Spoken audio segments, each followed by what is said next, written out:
This is Haitian history beyond the textbook, beyond the myth. Welcome back to Ayiti. In the previous episode, we saw how European arrival transformed the island of Hispaniola. What began in 1492 as exploration quickly became colonization.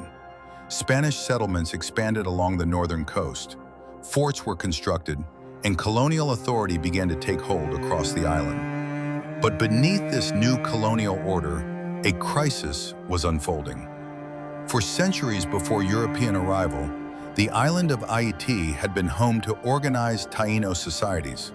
Communities were connected through networks of trade, agriculture, and spiritual traditions. 5 major cacicazgos governed the island's political landscape. But the arrival of colonization disrupted this world. The Spanish imposed the encomienda system. Under this system, Taíno communities were placed under the authority of Spanish colonists. In theory, the colonists were responsible for protecting and converting the indigenous population to Christianity.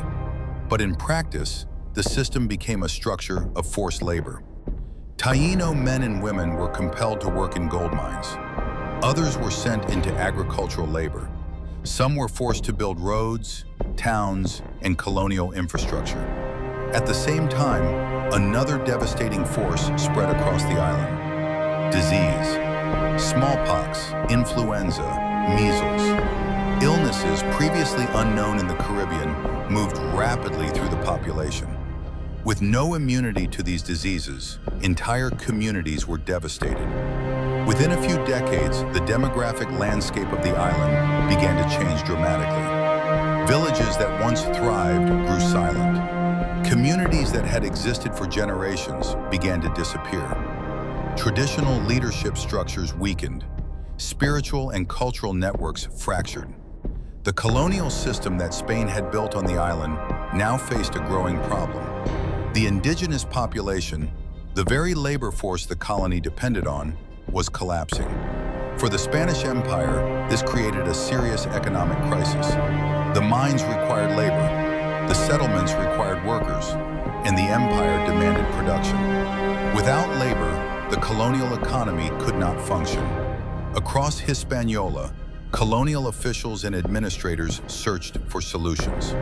They needed a workforce large enough to sustain mining operations, a workforce capable of maintaining expanding settlements, and a workforce that could support the growing ambitions of empire. And so, a decision was made. Spanish colonists began looking beyond the Caribbean for labor. Across the Atlantic Ocean, along the western coast of Africa, European traders had already begun establishing new trading networks. Networks that would soon connect 3 continents: Europe, Africa, and the Americas. Within this emerging system, millions of people would eventually be captured, sold, and transported across the ocean. Ships would begin crossing the Atlantic, not from Europe, but from West Africa.